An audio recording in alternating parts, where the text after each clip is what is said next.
This channel does not promote any violent, harmful, or illegal activities. All content provided by this channel is meant for an educational purpose only. আর এবার নজর রাখবো পূর্ব বর্ধমানের দিকে। অধ্যাপকের স্ত্রী মেয়ের অস্বাভাবিক মৃত্যু, মা মেয়ের পচাগলা দেহ উদ্ধার। বর্ধমান শহরে লক্ষ্মীপুর মাঠের ঘটনা। 1 বছর আগে মৃত্যু হয়েছে বাবার। আরামবাগের একটি কলেজের অধ্যাপক ছিলেন তিনি। বছর দেড়েক আগে মেয়ের বিয়ে হয়, তারপর ডিভোর্স হয়ে যায়।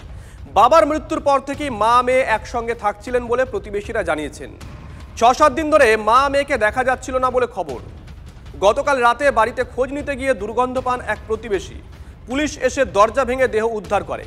মানসিক অবসাদে বিষ খেয়ে আত্মহত্যা বলে প্রাথমিক অনুমান। দীর্ঘদিন ধরে আত্মীয় স্বজনদের সঙ্গে যোগাযোগ ছিল না বলে খবর।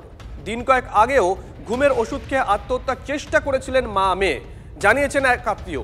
ঘটনা তদন্ত শুরু করেছে পুলিশ। এর আগেও একবার হয়েছিল, মানে দিনের বেলায় আমরা এসে ডেকে সাড়া পাইনি। 3 দিন পর কাজের মাসিকে বারণ করেছিল, তা এসে কোনো রকম দরজা ধাক্কা করে ঘুম ভেঙেছিল। কাজের লোককে বলেছে যে 5 দিন তুমি কাজে আসবে না। কাজের লোকও অনেকবার ফোন করেছে, ফোন ধরেনি। আজকে পাশের বাড়ির কিছু প্রোগ্রাম ছিল, তাদের বাড়িতে কিছু অনুষ্ঠান ছিল, সেটা বলতে এসছে, সেই কারণে জানা গেল যে এরা এমনি করেছে। এর আগেও একবার করেছিল এমনি, তখন ঘুমের ওষুধ খেয়ে না। এর আগেও মা মেয়ে এমনি করেছিল। আর কদিন ধরে কি পাড়াতে এমনি দেখা যাচ্ছে না? আজ কালকেও আমি পাড়া থেকে ওদের কারোর সাথে কথাবার্তা না। ঘরে এইভাবে এত দরজা আছে, আপনি দেখবেন মনে হয় পুলিশের একটা থাকে না, সেন্টার থাকে না, এইভাবে করা আছে। কারোর সাথে যোগাযোগ রাখতো না। মেয়ের কিছুদিন আগে বিয়ে হয়েছিল, মেয়েটা ডিভোর্স হয়, এবং তার আগে কিছুদিন আগে ওনার বাবা 1 বছর হয়েছে মারা যায়। ওরা কী কারণে কী হয়েছে না হয়েছে, মা একটা বড় একটা ফাইল করে ওইখানে রাখা ছিল, ওটা পুলিশের হাতে আছে, পুলিশ বলতে পারবে। ব্যাক টু ব্যাক আরো একটা বড় খবর। বেটিং অ্যাপ মামলায় ইডি স্ক্যানারের প্রাক্তন 2 ক্রিকেটার। বেটিং অ্যাপ মামলায় ইডির আতশ কাচের নিচে প্রাক্তন 2 জন ক্রিকেটার। প্রাক্তন জাতীয় ক্রিকেটার শিখর ধাওয়ানকে আজই ইডি তলব। এর আগে প্রাক্তন ক্রিকেটার সুরেশ রায়নাকে জিজ্ঞাসাবাদ করে ইডি।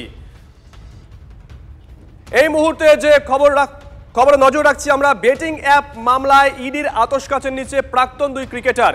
কি জানতে চাওয়া হয়েছে এবং জানতে চাওয়া হবে 2 ক্রিকেটারের কাছ থেকে। কৌস্তব আমাদের সঙ্গে রয়েছেন। কৌস্তব, দেখো, গত নভেম্বরে শিখর ধাওয়ান, ভারতের প্রাক্তন ক্রিকেটার, তিনি যে অনলাইন বেটিং সংস্থা রয়েছে সেই অনলাইন বেটিং সংস্থার হয়ে একটি প্রমোশন করেছিলেন, এবং পরে দেখা গেছে যে সেই অনলাইন বেটিং যে সংস্থা রয়েছে সেই অনলাইন বেটিং সংস্থা আর্থিক দুর্নীতির অভিযোগ উঠেছে সেই সংস্থার বিরুদ্ধে। এবং তারপরেই কিন্তু যখন আর্থিক দুর্নীতির মামলা ওঠে, এবং তারপরেই কিন্তু ইডি আধিকারিকরা ডেকে পাঠিয়েছেন ভারতের প্রাক্তন ক্রিকেটার শিখর ধাওয়ানকে, যে কেন তিনি ওই অনলাইন যে বেটিং সংস্থা রয়েছে সেই অনলাইন বেটিং সংস্থার যে অ্যাপস রয়েছে তার প্রমোশন করেছিলেন, এবং তার সঙ্গে কি যোগাযোগ রয়েছে সেই সমস্ত বিষয় খতিয়ে দেখতে কিন্তু শিখর ধাওয়ানকে ডেকে পাঠিয়েছে গোয়েন্দা দপ্তরের আধিকারিকরা।